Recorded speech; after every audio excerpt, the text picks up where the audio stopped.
All right, we're live. Not that anybody's here yet. Do this now.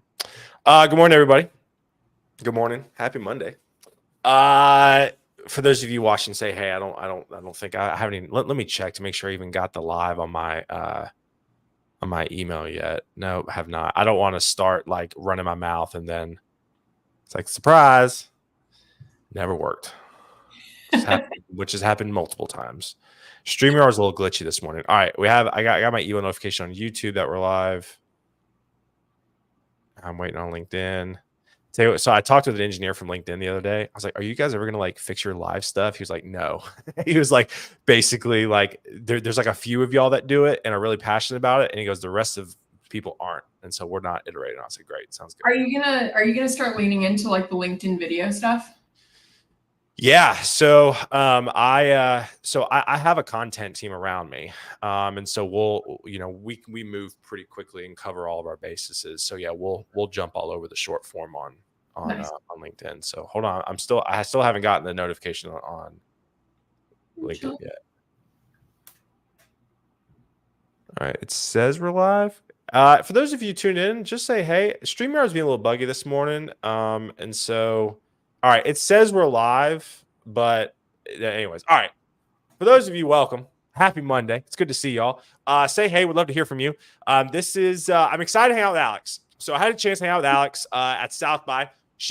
Listen, Alex, I'm not saying this because I have you on. I'm saying this because I truly mean it. I think your event was like the best. It was like and a bunch of friends in a room that's like dark and everyone's tired of talking. And let's just like do some sound wave meditation. Where did the idea come from? So Brian, the guy that hosted it, is actually a portfolio founder of mine. So I invested in his company. He hit me up and he was like, "Hey, I want to come to Austin for South by." I said, "Cool. Should we just like do an event?" And he's like, "Yeah, we should." So I tweeted it out and then I texted a bunch of my friends and I was like, "Hey, do you want to just like come to this thing? Like, no pressure. I don't really care." Like 4 people could have showed up and I would have been super happy. And I think it ended up being like 40, 35 that people ended up coming. And I was like, wait, this is so sick. It was great. It was awesome. It was such a good break too. And it was interesting as well. And we could talk about this too. So for those of you tuning in, welcome. Say, hey, we'd love to hear from you. We already got a few folks tuned in. Ryan, it's good to see you. Richie, thank you. I appreciate it. Good morning from Georgia. I love it. Richie, well, I can't announce it. I almost let it slip. I'll be in Atlanta in June, Richie. So let's hang. Dominic, it's good to see you as well. All right. Before we dive in real quick, Alex and I are going to have a great conversation. First off, I want to give a shout out to my partners this morning. First off, that conference. Listen, I will not be speaking at that conference this year. It's a lot of adverbs there, this and that. Actually, I failed English. I don't really know what's that. But anyways, so that conference in July, be there. I have 3 tickets still left. Free tickets. I'm not paying for you to get up there, but I'm paying for the conference. So if you want to get to the conference, DM me. I'll give you a ticket. I have 3 left. 2 have already been taken. 3 left. So check that out. But it's an amazing event. I keynoted last year at this event. It's a crazy awesome event. Highly recommend it. Go check it out. Second off, Render ATL. Thank you again for Render for being the Platinum Premier Gold sponsor, whatever you want to call it, of Guidance Counselor 2.0 for the 2nd year in a row. Render ATL. Think South by, but in Atlanta. And think nerds, not founders. That's what South by is. So, I mean, that's what Render ATL is. So it's June 12th through 14th. It's a hell of a time. Alex, I'd actually recommend you probably being there, to be totally honest with you. It's going to be an amazing time. And yeah, you should go. Everyone should go. I'll be there. All right. A few more people tuned in this morning. Jason, it's good to see you. Brian. Yeah, I'm not. I can't. Yeah. Chris, it's good to see you. And then June at ATL, they can come hang out. Yeah, they can go hang out with Jason. And again, shout out Jason for helping me do all my content YouTube stuff. Appreciate you, buddy. All right, Alex, nothing to run my mouth. Let's first off get the people who you are, what they, why they're here is to hear you. So who are you? What do you do? Because I barely know what you do. Based off your LinkedIn, you're a superwoman. You do like 12,000 things. Yeah, it's funny because I don't think anyone actually knows what I do. Not even like my best friends. They're like, "How do you make your money?" I'm like, "That's a good question." You know, my mom asked me that too. She goes like, "What's your job?" And I was like, "Yeah." Like my friends and I always have a joke that if one of them was like held at gunpoint and had to be asked what my job title was, they just get shot. And I was like, "Yeah, that's probably true." So hi, I'm Alex. I make content all around tech and startups as on TikTok and Twitter, and now I'm trying to branch out onto LinkedIn and Instagram. Yes. I have founded 3 different startups. My first one was in the CPG space, where I built and developed this nail polish product, which I ended up selling into Forever 21 and Urban Outfitters and Bed Bath & Beyond. And then after that, went on to build 3 different wellness brands for Walmart and Target. So that's where my background was. After that, decided to leave the CPG world and join the tech world instead. And was the program manager for Techstars Austin, Techstars Impact, and then working over at Techstars Music. So where I sourced companies, managed the whole entire program, and helped facilitate investments. And then after that, founded another startup, which ended up shutting down. And then after that, founded another startup in 2021, which ended up doing super well, which was actually the recruiting platform, is a job board and talent marketplace for founders to find part-time work with other startups, which got acquired about 6 months later. So since then, have been on a little bit of a sabbatical, doing the whole content thing. I'm starting a newsletter right now. So I've kind of been everywhere. Sure. Yeah. It sounds like it. Everywhere where I just, I like bouncing around. I like doing a bunch of different things. So do you have a munchkin cat, or is that a normal size cat? No, I have no, it's a kitten. I was out there for a second because I'm a big munchkin. I want everything kind of compact because I have a corgi and I want a munchkin cat. Munchkin cats are munchkin cats are the corgi of the cat world. Yes, right? Correct. Yeah. I have a thing for like short, compact things. Anyways, all right. So a lot to talk about. Emmett, it's good to see you. Thanks for tuning in from the Montreal airport. I appreciate you, man. So let's talk South by super high level. And the reason I want to talk about that is because one thing that you did is you facilitated more of an intimate setting. And I think this was my first time at South by. And what I realized is that everybody went for the huge events, right? And very few brands were facilitating intentional conversations. And so Gun, like, because I'm heading up all things content community at Gun, like we're already talking, what can we do to build more meaningful connections next year when we come out? Mm-hmm. What are your thoughts on that? What have you seen? I mean, because I feel like all these companies go for like the big major things. You had Amazon or Audible with the damn Ferris wheel. So what are your thoughts on all of just creating community and being intentional? Yeah. One thing, the reason why I did a small event is because I hate big events. Like everything I do, I think caters to me. It sounds selfish. Yeah. Honestly, I think it caters more to the person that isn't an extreme extrovert. Like I'm not the type of person for as much as I love social media and I'm good at talking to people online, I'm not the person that likes going to big events and walking to people. Like it's not, it's not who I am. So I would rather host an event with 30 people, 40 people where I vet every single person that comes in the door and I know that they're all like super legit and I know that they're building something or they're founders or they're in this world. And I actually think that makes for a way better event and a way better, like you said, connection, as opposed to hosting these giant events. The reason why a lot of these brands hold these giant events though is just for like brand awareness. Sure. Like their goal isn't really to get people to connect. And then from the other side of the spectrum, these like tech companies that kind of do it and invite all these founders to connect, their whole thing is they want to be like posted on social media. Like they're not actually doing it, I think, for the goodness of the community. Sure. Well, so I'm curious, right? I wanted to, you said something here and I wanted to dig into it because that's why I started Guidance Counselor 2.0. I started this because I didn't know how to find a job when I moved to Nashville and I was in the music industry and playing drums and all that stuff. So I wanted to create something that younger Taylor would want. You kind of said the same thing where it's like you're creating stuff that you want. Why is it so important to be authentic to yourself, especially in business right now? Yeah. One of the big things that a lot of people ask me is like why I started on social media. And the reason why I started and the reason why I think I've honestly been successful on social media is because I talked to the version of me that existed 5 to 10 years ago. Like when I first developed my nail polish product, I was like sitting in the corner of my bedroom, like trying to figure it out and like didn't know. The only entrepreneurs I know, like my dad's an entrepreneur. I talk about this pretty openly on social media and stuff. But he's in real estate. And so trying to go to like a 55-year-old man in real estate about a nail polish product, like if you think he was helpful, then joke's on you because he was big dad vibes, I'm sure. Big dad vibes. And he was like, figure it out, Alex, you're smart. And I was like, okay. So I realized that I like the first person I actually ever saw in tech and startups was Justin Kahn from Twitch. And he was on like Snapchat, and he started posting all these Snapchats about like what it was like building, and that I found was super helpful. So it's kind of the content that I started wanting to make, because I think that's what's missing a lot in this world. A lot of people, they want to lead with like authority, and they want to prove to everybody that they're really smart and they're really accomplished and like they've done a ton of stuff. And I could talk about all the stuff that I've done, but I'd rather actually show people like, hey, this is how you can go from 0 to 1, or like, let's build this together. Let's figure this out. Or I don't know what I'm doing. Maybe you don't know what you're doing also. So Right. come hang out with us. You know, I know, you know, there's a lot of, I've seen memes, I'm sure you have too, about being a founder and like spending half your day on podcasts and half your day on Twitter, and that's about it, you know. And I think, I mean, obviously that's a joke to a certain extent, but why have you started? Let's not talk about anybody else. Why have you started to kind of more double? Because even since I've been following you over the last year or two, I can tell the push towards social has been a lot greater over the last 6 months or so.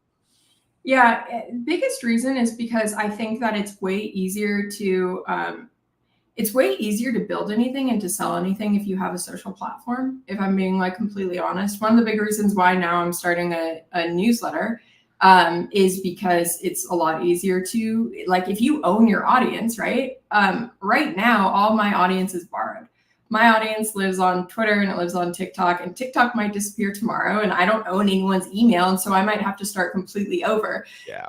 Another big reason why I started more over the last 6 months back on social is because I kind of took a break. Like I was on a little bit of a sabbatical, didn't really like, I was employed. I was working for Techstars still as an entrepreneur in residence for their music program, still actively angel investing, still making a ton of content, and then reached this point where I was like, I can't keep going anymore. Like I need to like stop and figure out what actually makes me happy and like what is not going to make me regret my existence. And so I stopped for a few months, and then like you said, over the last 6 months, I'm like, all right, we're going back into it. Like, let's just start this again. Why do you think like, let me ask you this. A little hot take here on this Monday morning. One, do you think founders should have a social media internet presence? And two, if depending whatever, like why, right? Like, do you think they need one, and then why? It depends on the brand and it depends on the company. So I think if you have like an accounting platform, maybe not. If it's like B2B SaaS, maybe not. If your company is consumer, it's very helpful. Yeah. Because if people can look you up and say like, oh, I trust this person, they're more likely to go try out your brand, if I'm being honest. Yep. Also, if you are, the reason why I'm like kind of an advocate for founders getting started on social media and creating their own personal brands is because beta testing is so much easier. Like I can put out a tweet and say like, hey, what do you guys think about this idea? And I can get responses that either say, wow, this is so smart. This is so great. Wow, we should do X, Y, and Z on top of it. Or I can be told that I'm a total idiot. And if I like get told that I'm a total idiot and it's a horrible idea, there's probably some merit to it, to be honest. And like, that means I can dive a little bit deeper into it and understand like, okay, maybe this isn't solving a problem, or maybe it is. And that's exactly how I built Founder Gigs, which was the startup sold. Yeah. I love that. That's awesome. Ryan comes in here, was just watching a video from Colin and Samir about this topic of having an audience already and creating a product to sell. Yeah. I mean, again, I think it's, you know, I obviously come from the recruiting world and kind of now venturing more so into the content and community side of things, or DevRel as what they call it in the tech community. But for me, it's one of these things where, I mean, when it comes to leveraging brand, when it comes to building relationships, like it's all done on the internet. Like it's just done on the internet, unless, I mean, and I grinded without the internet per se for 10 years of my career at my last company. I had a lunch every day. I had a dinner almost every day. I had happy hours. I grinded, but then the 3 years I've been able to leverage social, I mean, I've equaled the 10 years of output in 3 years from social. So I think it's incredibly important. One to that, by the way. Say what? I said +1 to that. Yes. All right. I want to talk about the title of this talk. I said was living life to the fullest, and I think you've been posting some really good stuff lately about, you know, just living life to the fullest, not being burnt out. You trying to separate yourself from work a little bit. You're very busy. I can tell. I'm very busy. I think the world, I recently had a podcast with somebody that talked about how we've never fully recovered from COVID, that we all ramped up our work levels and we haven't come down from it. And I'm guilty of that too. Can you talk about some things you've been mulling over in your life about, you know, giving back to the fullest? I know you've obviously been documenting about your friend going through cancer. Just kind of unpack that, because I think your messaging is so needed right now, especially in today's world. Yeah. I mean, I don't know if everyone that's listening kind of knows what happened, but I could give a little quick overview. One of my best friends was diagnosed with late stage cancer about 2 years ago now. And it just so happened to coincide right when I was selling my company. And I was kind of met with this whole, like, the dichotomy of two different worlds, right? Like something I'd been working for 10 years, 3 different companies, so hard, finally like got it, like the light at the end of the tunnel. Also, my best friend's dying. And so when that kind of stuff happens, honestly, all I could think about when it was happening was like, oh, I wish I could trade it. Like I would trade my whole entire career. Oh, 100%. Like if like, it sounds so for lack of a better term, but like if I could make like a deal with the devil and they came and they said like, hey, would you trade your whole entire career, all the money, everything along with it, for like her to be okay, would you do it? I would have done it in like 0.2 seconds. It would have been a no-brainer. But I didn't have that option. And so when you kind of watch someone that you really like love and care about go through that, and you're going through it essentially alongside with them, like I moved back to California. I stayed with her for 11 months. I was there about 9 months out of the 11 months that she was fighting cancer. And I think when you're watching someone you care about go through that, you start having these really hard conversations that you've never had before in your life, right? Like you're sitting together talking about like, okay, well, what do you want me to do after you're gone? And like, what do you think how could I have been better to you? Like you have these really like tough things going on. And so all of that made me change my perspective around how I want to live my life now, and like how I actually want to spend my time, and realizing that before I was probably hanging out with people that I didn't actually even like. It was just because I was trying to fill some sort of void, right? A lot of us are guilty of that. Yeah. We don't want to be alone with our own thoughts, and we don't want to feel lonely, and we don't want to feel FOMO. So we do things that we don't actually want to be doing. We work on projects that we don't actually want to work on because we want the clout that comes along with it, or we want a paycheck, or we want whatever. And like, I'm very fortunate in the sense that I've reached the point in my career where I don't need to work for a paycheck anymore. I can actually work on things that I really want to work on. But I was still being offered stuff and working on it because I was like, oh, this would look good. Like if I posted this on Twitter that I'm working on this would look good and this would make me look good. And then I realized how meaningless that all felt.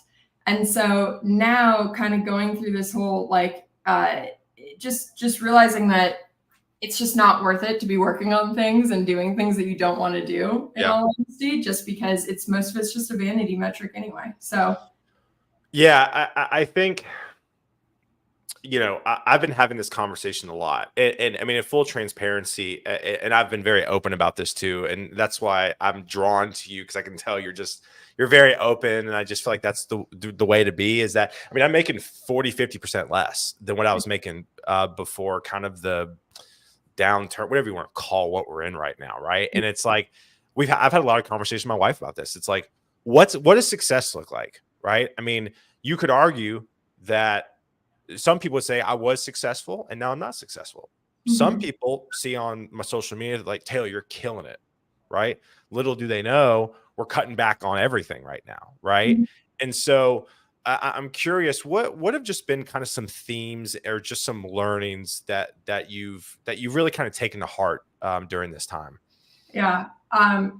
It's funny because one of my biggest learnings actually came more so from watching my family and watching my friends experience what I was going through in a way. Like my parents were very close to my best friend. Like we've been on family trips together. We've done all these things. Sure. Watching them watch me experiencing it was way more eye-opening than anything else, because I come from a family that was very much like, you need to work hard. You need to work harder. Oh, you sold $1 million worth of product. Why wasn't it $5 million worth of product? Why wasn't it 10? It's like, those were the conversations I was having previous to this, if I'm being completely honest.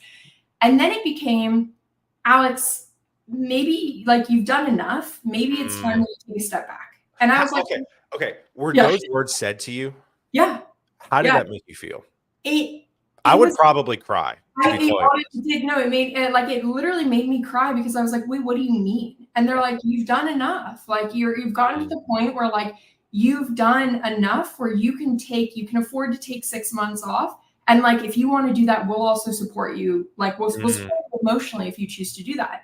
And it kind of made me realize at this point, like my parents processing that I am mortal, I guess. Like I am not, even though I'm young, I'm 32. My friend was 31 when she got diagnosed, that like I could also like not exist tomorrow, right? Like tomorrow is not promised for any of us. And I think my parents have been thinking about this whole time how they're getting older and maybe they want to be successful for us and for the kids and for all that, but not really putting themselves in our shoes. That like, you know, our tomorrow is not promised either. So why aren't we doing the stuff that makes us happy? And why aren't we appreciating our accomplishments? And I think it's a good lesson for pretty much anyone, like no matter what age you are, is like, you really do have to appreciate every step of the way, because if not, like you just end up on this treadmill of like, okay, what's next? Like I ended up getting a coach last year or 2 years ago when this all happened. And the first thing I told her when she asked me why I wanted to work with her is I was like, I'm worried that I'm never actually going to be happy. And she's like, Alex, it's funny because I can relate to that, because the longest I've ever been happy was 15 minutes after I bought a purse that I was able to afford for my acquisition or something like that. I got that Birkin bag. Yeah. And that was it. And I was like, yeah, see, that's my concern with success, is that no matter what, I'm always going to be chasing some sort of carrot. And like every accomplishment, there's always going to be like, okay, well, now I need to reach this next milestone. Yeah, I'm so glad we're on this, Dominic. What you said here, the feeling that you're truly enough is truly wild the process. Yeah, I mean, literally, like, I mean, even you, Alex, just saying that, like, I got teary eyed because, like, even just somebody saying that to me, like, would just. I think there's a lot of people who are high achiever. I'm one of them, right? Like, I don't know if you've taken the Enneagram. I am a 3 through and through. I say what? I said, me too. Yeah, that makes total sense. And so I just feel like that we have this engine, and that's what I'm trying to focus on right now. Like, I'm trying to pull back. I mean, I'm about to have a second kid. We were talking about this backstage, and like, there's been a lot of stuff in my brain. It's like, I'm gonna have to take off. I'm not gonna be able to do my routine. I'm not gonna be able to put out the content I've been putting out. I'm gonna fall behind. I'm not gonna be able to do this. And it's like, when's enough? You know what I'm saying? Like this could all go away tomorrow, and I'm worried about that. You know what I'm saying? Like those are trivial things. And so I think it's something I've been trying to focus on too. You know, like I said this in an interview recently. I mean, my wife and I are going to New York on Wednesday. If you have any New York Rex, please send them my way. But we're going to New York on Wednesday for a little baby moon. And I've said this on a podcast recently. I was like, you know, when you go to New York, you go to Miami, you get caught at the designer things, and you do all that stuff. And we live on a farm. I live on a farm. I have horses. I have 15 acres here in Nashville.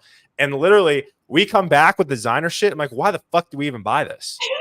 I live on a farm. I gotta go feed the horses and get all dirty and like scoop their poop up. Like, what, you know what I'm saying? It's like, and it's like, and everybody's always looking over their shoulder from like a success thing. And it's like, you really got to truly be content with where you're at. Yeah. It's like the pursuit of enough. Like when is enough, right? Like there's always going to be something that you're chasing no matter what. Like you're always going to reach one point, especially if you are a high achiever, especially if you're a founder, especially if you're kind of in this world. You're always going to reach one point, and then like I can guarantee within a month to 3 months, you're going to say, okay, well, what am I supposed to be doing next? And that's why also, if you read the studies on people who have like large acquisitions, what they experience for the 2 years after their acquisitions, that a lot of them end up going into like deep depression because they don't. Gold medalists too. They don't know what to do next. And so I think that's what all comes back to what we were talking about initially, which is like finding out how to live a fulfilling life, even without the accomplishments, even without all of that. And that's what I like talking about. How have you implemented? Because I like being practical with these things. I like being heady. Don't get me wrong. Love being heady. But I love the practicality of kind of these interviews. is there anything that you've done or you hold yourself accountable to that maybe you can share to maybe somebody else can pick up? Hell, even myself. Yeah. One of the big things that I do, and I don't know if this is too heady or not, but like just honestly practicing gratitude, like realizing, like looking around and saying, wow, like I woke up this morning. A, that's fucking cool. B, I have like an apartment that I live in. My fridge is full. I have a car to drive. Even if I lost everything, I have an incredible family that would like take me in. I have friends that would pick me up on the side of the road at 3 o'clock in the morning if my car broke down. Like, what else could I? Everything else is a plus to that, right? Like, if that is my baseline level, I'm doing pretty freaking good. So there's a guy on social media. His name's Tim Chusano. I don't know if you've stumbled across his content. He's out of New York City. He's got a wife and daughter, and he produces just his vlogs got him famous on TikTok, over 1 million followers. And he's a VP of, and he talks about being addicted to gratefulness and to just be, he's coming out with a book, and it's like being addicted to gratitude or something like that. And about how, like, he was saying, even being appreciative, like he would say, by the way, Spindrift is great. This is not an ad, but basically he was like being appreciative about how this looks and like how this was made. Like he talks, this is how his brain works, about how he's so appreciative of small things. And I will tell you what, I struggle with not being appreciative. Like I am just so on to the next thing that I'm trying to slow down and be focused. Because I'm just so big picture and driving all the time that I can't even feel like to celebrate. Yeah. I think that's a super common thing. My boyfriend the other day was like annoyed about something. He was in a super bad mood. And I looked at him and I was like, what's wrong? Like, why are you pissed off? And he's like, oh, I'm mad because blah, blah, blah, blah. This person got my order. It's like a person got his order wrong and he already had a bad day. And I was like, that's a bummer that like we get to go home to our really nice house and like we get to go sit with our like new cat. Well, you're in the moment though. It's frustrating as hell to hear that. 100. I mean, but then it was so funny because as I started naming all these things, that it was like in comparison to what he was. And don't get me wrong, I don't invalidate his feelings. Like it's not like that. But like he was having a diva moment. Like it was a diva moment. Okay. And he just looked at me and he goes, yeah, life sucks, doesn't it? Like he just started cracking up because he was like, damn, you're right. Like you're right. Yeah. Like this whole thing means nothing compared to like what we actually have and like what we have to be grateful for. And like, I honestly think just knocking yourself out of these points is the best way to do it. And it takes practice. I think happiness takes practice. I don't think it's a natural function. Yeah. I totally agree with that. I just realized I have a call. So I do. This is so good. I just feel like we're just scratching the surface. I don't want to end yet. I'm going to message. It's actually my CEO. I'm going to say, hey, I'm finishing this up. I speaking about CEOs and stuff. I want to give a shout to Tasia, who's my CEO. Like, I mean, he was even encouraging me, like, hey, listen, like, I want you to be able to work out during the day and like take some time off during the day and like pull back a little bit. I mean, because he knows how hard I run. And I think having people around you, especially from a business perspective, that can respect that. Because in my last company, that wasn't the case, right? It was like, go, drive, numbers, always, right? And then it was so refreshing to come to a startup and have the founder go, hey, listen, I'm big on fitness. I want you to be healthy. So go work out during the day. It's fine. And I talk about just real quick about aligning yourself with people in business that like share your same thoughts and beliefs. Yeah, I actually just made a video about this on TikTok, that I didn't know how to set boundaries in my work life because I had never met a successful person that was really good at setting boundaries in theirs until I joined Techstars. And I met my former boss, Amos, who's now one of my good friends and a partner in one of the businesses that we're working on. And he told me, I remember like my first week, he was like, Alex, if you call me or text me after 6 p.m., I'm not going to answer. And he's like, and the reason why I'm not going to answer is because I'm tucking my kids into bed and I'm eating dinner with my family. Like, he's like, those are the two things. And if you disrupt those things, I'm going to be a very unhappy person. Like, it was so, and it was like so nice, but it was so straightforward. And he told me the same exact thing. He's like, he like told me his schedule. He's like, I wake up at 4:30 in the morning so I can go on a 20-mile bike ride. He's like an extreme athlete. so I can go on a 20-mile bike ride. I will be into the office at 9:30 on the dot. Please try not to contact me before then, and do not contact me after 6. And it was like, he just set this boundary with me. Right? And one day, actually kind of recently, I asked him about it. I was like, well, why, like, what was up with that? Like, I think it's really awesome, but like, tell me more about it. And he was like, I realized a long time ago that I would be a lot richer and I'd be a lot more successful if I did, like, quote unquote richer, right? I would be a lot more quote unquote successful if I did all these things, if I worked later, if I like showed up earlier. He's like, but I would be way less happy and I would be way less fulfilled.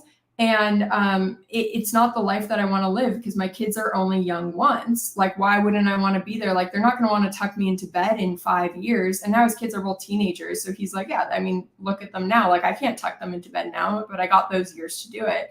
And that really changed my perspective around like what success truly means, and setting those boundaries and understanding like it's okay to kind of tell people like, no, this is what I'm going to do and this is how I'm going to do it. And like, sorry about it.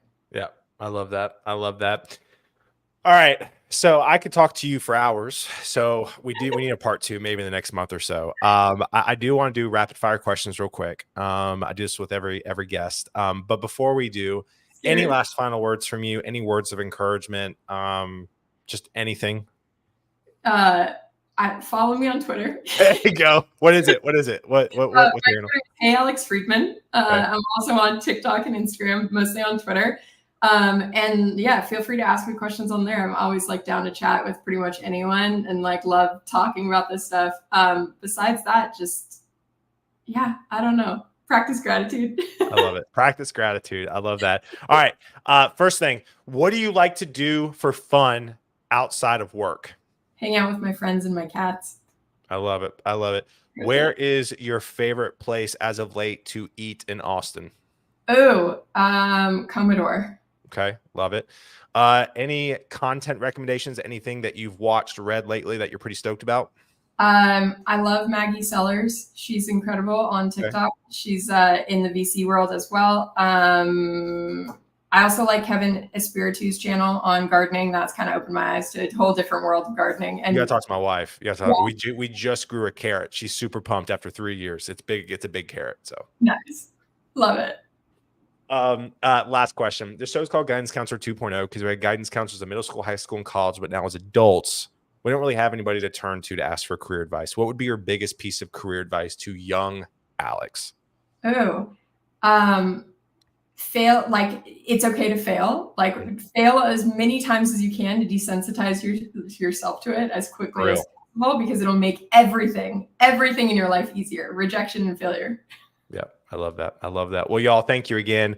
All the comments. Thank y'all so much. I appreciate it. Dominic, I'm so glad you liked it. That means a lot. Y'all go follow Alex. Again, thank y'all for tuning in to Guidance Counselor 2.0 this morning. Tomorrow morning, 9:30 a.m. Central, I have my guy, Paul Sheriff. He's a career consultant in the tech space. We're going to talk about freelancing, contracting, work-life balance, kind of the similar thing. So, Alex, thank you. Stay on so I can say bye to you backstage. For everybody tuning in, thank you so much. We'll see y'all tomorrow. Peace.